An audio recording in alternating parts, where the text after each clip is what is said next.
Hello everyone, स्वागत है आप सभी का आपके अपने YouTube channel study with Sonal में। यदि अभी तक आपने हमारे चैनल को सब्सक्राइब नहीं किया तो कृपया चैनल सब्सक्राइब कर लीजिए और बेल आइकन प्रेस करके नोटिफिकेशन ऑन कर लीजिए ताकि मैं जो भी वीडियो बनाऊँ सबसे पहले आप तक पहुँचे। तो दोस्तों, आज IPS PO मेंस का पेपर था और मैंने 91 अटैम्प्ट्स किए हैं। और चलिए मैं आपको क्वेश्चंस और जो भी आए थे क्वेश्चन और जो मैंने अटैम्प्ट किए हैं और मैं अपने सेक्शन वाइज अटैम्प्ट आपको बताता हूँ। चलिए आपको लेके चलते हैं हमारे कंप्यूटर के स्क्रीन पे। तो चलिए दोस्तों, एनालिसिस को शुरू करते हैं आज का जो पेपर में आए थे। तो सबसे पहले हम बात कर लेते हैं हमारे रीजनिंग सेक्शन के, ठीक है। तो रीजनिंग सेक्शन की मैं यदि बात करूं अपने, तो रीजनिंग में जो हमारा लेवल था वो उसको हम मॉडरेट बोल सकते हैं, ठीक है। तो रीजनिंग का जो हमारा लेवल था वो बिल्कुल मॉडरेट था। और रीजनिंग में जो मैंने अटैम्प्ट किए हैं वो मेरे 25 रहे हैं मेरे अटैम्प्ट, ठीक है। तो रीजनिंग की बात कर लेते हैं कि क्वेश्चंस किस तरह से आए थे। तो सबसे पहले मैं बता दूं कि डीएस के क्वेश्चन थे कुछ। तो डीएस के क्वेश्चन थे 4 से 5 क्वेश्चन डीएस के थे हमारे, जिसमें 3 स्टेटमेंट वाले थे वो क्वेश्चन, ठीक है। अब बात कर लेते हैं, एक हमारा क्वेश्चन सिलोजिज्म से था जिसमें 2-3 क्वेश्चन थे उसके, और ये कोडेड सिलोजिज्म था। जो लोग दिए हैं एग्जाम तो वो लोग यहाँ पे कंफर्म करेंगे कमेंट में कि ये क्वेश्चन थे या नहीं, ठीक है। क्योंकि मुझे भी उतना कंफर्म नहीं याद है, बट जहाँ तक मुझे याद है वो मैं आपको बता दे रहा हूँ। उसके बाद हमारे क्वेश्चन थे कोडेड इनइक्वालिटी के 3 से 4 क्वेश्चन इसके भी शायद थे। हो सकता है कि मैं क्वेश्चन कि ये 3 से 4 हो सकता है, ये 4 हो या 3 हो या 5 हो, बट हाँ इस टाइप के क्वेश्चंस थे, ठीक है। एक क्वेश्चन था हमारा जिसमें 5 लेटर था और उसमें कंडीशन दिया हुआ था और उसमें मीनिंगफुल वर्ड बताना था इसका, ठीक है। अब फिर एक हम लोग का फेवरेट टॉपिक जो होता है इनपुट आउटपुट से थे, 6 स्टेप का था इनपुट आउटपुट, इससे 5 क्वेश्चन आए थे, ठीक है। और हमारा एक जो सेक्शन को मैं छोड़ के चलता हूँ, लॉजिकल रीजनिंग और या क्रिटिकल, उससे 7 से 8 क्वेश्चन थे, तो इसको तो मैं छोड़ ही देता हूँ, ठीक है। तो ये थे हमारे मिसलेनियस से। बात कर लेते हैं पजल से। तो पजल जितने मुझे मतलब याद है, एक पजल तो ये था 6 फ्लोर प्लस 2 फ्लैट, जिसमें नंबर ऑफ वेरिएबल थे, शायद इससे 4 क्वेश्चन थे। एक क्वेश्चन था हमारा पजल का जिसमें 9 पर्सन 3 ब्रांचेस थे, मैकेनिकल, इलेक्ट्रिकल और एक और कोई ब्रांच था, और 9 कलर्स कुछ ऐसे दिया हुआ था, ठीक है। ये पजल ये था। एक पजल था 7 पर्सन, उसके एक्सपीरियंस थे plus experience, name, vowel and consonant करके था कुछ ऐसे करके, ठीक है। ये था। और एक और पजल था जो मुझे याद नहीं आ रहा है, शायद 4 फ्लोर और 16 पीपल का शायद का था, तो इस टाइप का पजल था, ठीक है। तो मेरे इसमें 25 अटैम्प्ट हुए हैं मेरे इसमें रीजनिंग के सेक्शन में, ठीक है। तो चलिए अब नेक्स्ट सेक्शन की तरफ चलते हैं हम लोग। हेलो, बात कर ले हम जीए की। तो जीए में हमारा ये था कि हम इस सेक्शन को बोल सकते हैं मॉडरेट टू हार्ड, बिकॉज इसमें जो हमारे क्वेश्चन थे मैक्सिमम क्वेश्चन दिसंबर से थे।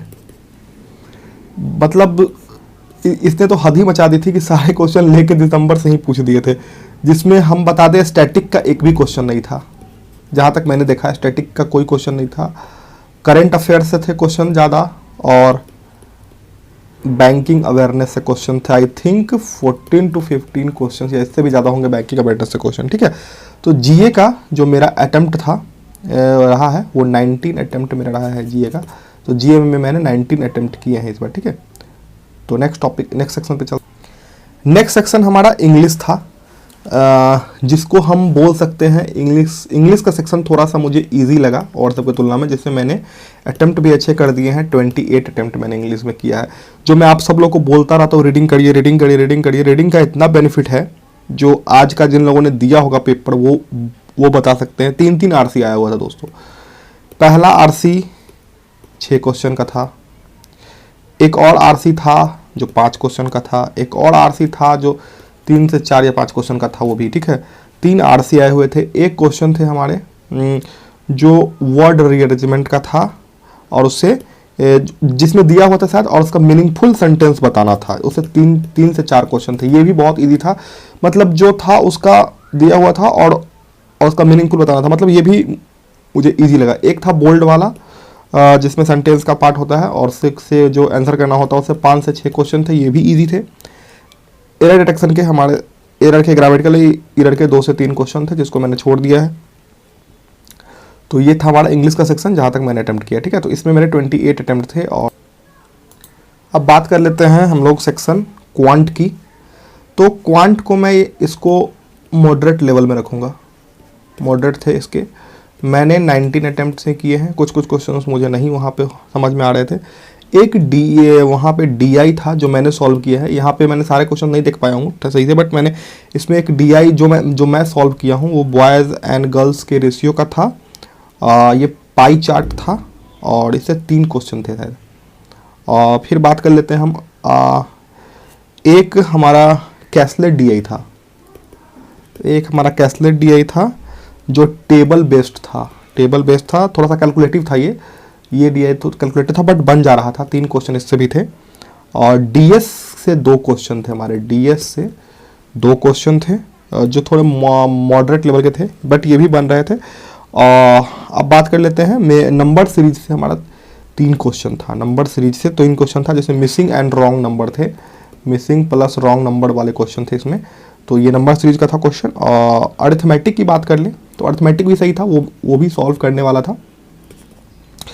टाइम एंड वर्क बेस्ड था जिसको मैंने सॉल्व किया है। टाइम एंड वर्क का था A से B की डिस्टेंस और B से C की डिस्टेंस था। और 2 कार थी शायद, जिसमें शायद B से XY करके थी और Y का शायद B से C का डिस्टेंस ऐसा कुछ दिया हुआ था, मुझे कंफर्म याद नहीं है बट इस तरीके का क्वेश्चन था, ठीक है। एक क्वेश्चन हमारा था मिक्सचर एलिगेशन का, मिक्सचर एलिगेशन टॉपिक से एक क्वेश्चन था। मिक्सचर आप लोग यहाँ से देख लीजिए, जो लोग पूछते रहते हैं कि किस किस टॉपिक से आते हैं, कौन कौन से टॉपिक इंपॉर्टेंट है, तो मैं बताता रहता हूँ। Percentage, time and work, mixture allegation, partnership, तो ये सब क्वेश्चन, तो ये सब को आपको रिवीजन करना बहुत इंपॉर्टेंट है। मिक्सचर एलिगेशन से एक क्वेश्चन थे मिल्क वाटर का था, अक्षर वाला एक क्वेश्चन था उसका। और एक पार्टनरशिप से था क्वेश्चन एज बेस्ड। और तो मुझे नहीं याद है, इतने सारे क्वेश्चन मुझे याद है, ठीक है। तो ये था हमारा क्वांट सेक्शन जिसको मैंने अटेम्प्ट किए, मैंने 19 क्वेश्चन अटेम्प्ट किए हैं। अब बात कर लेते हैं हमारे डिस्क्रिप्टिव सेक्शन की। तो डिस्क्रिप्टिव भी ठीक ठाक ही था। डिस्क्रिप्टिव में लेटर जो था वो एक लेटर था हमारा letter to editor for restoring the monuments, ऐसा करके कुछ था। और एक था ये letter to bank manager regarding वो जो रिटर्न स्टेटमेंट होता है या बैंक स्टेटमेंट के रिगार्डिंग उसके रिगार्डिंग लेटर था। और एस्से में था हमारा एक how modern technology improving our daily lifes, तो इस पे मैंने इसी पे लिखा है। और ये था डिस्क्रिप्टिव का हमारा पेपर, ठीक है। तो पेपर ओवरऑल ठीक ही था, मतलब डिस्क्रिप्टिव भी मतलब डिस्क्रिप्टिव तो हो ही गया था। जो सेक्शन ज़्यादा मतलब मुझे लगा ऐसा कि दिक्कत दिया है आज में, तो वो था हमारा जनरल अवेयरनेस। वो थोड़ा जनरल अवेयरनेस कुछ मतलब ज़्यादा ही डीप में पूछ रहे थे ये लोग। तो दिसंबर मंथ का था बट डीपली पूछा गया था कुछ क्वेश्चन, ठीक है। और मुझे लगता है कि बैंकिंग और फाइनेंशियल अवेयरनेस के भी अच्छे खासे क्वेश्चन पूछे गए थे। स्टैटिक से क्वेश्चन नहीं था शायद। और बस यही था आज का एनालिसिस। तो चैनल पे पहली बार प्लीज़ चैनल सब्सक्राइब कर लीजिए और बेल आइकन प्रेस करके नोटिफिकेशन ऑन कर लीजिए ताकि मैं जो भी वीडियो बनाऊँ सबसे पहले आप तक पहुँचे। और आप लोग प्रैक्टिस के लिए बोलते रहते हो तो गाइडली का बंडल PDF कोर्स आप लोग ले सकते हो, वहाँ से ऑलरेडी 50% उस पर डिस्काउंट चल रहा है। यदि सोनल 12 कोड यूज करोगे तो आपको और एक्स्ट्रा 12% का डिस्काउंट मिल जाएगा। लिंक मैं डिस्क्रिप्शन में यहाँ पे डाल दे रहा हूँ, वहाँ से आप परचेस कर सकते हैं, ठीक है। और वहाँ से प्रैक्टिस करने के लिए आपके पास सफिशिएंट कंटेंट मिल जाएंगे। उसमें आपको 1 ईयर का प्लेटिनम मॉक टेस्ट भी आपको वहाँ से मिल जाएगा, ठीक है। तो मिलते हैं जल्दी नए वीडियो के साथ। Bye bye, take care, all the very best. आप सभी को ऐसे ही पढ़ते रहिए और बस ऑल दी बेस्ट।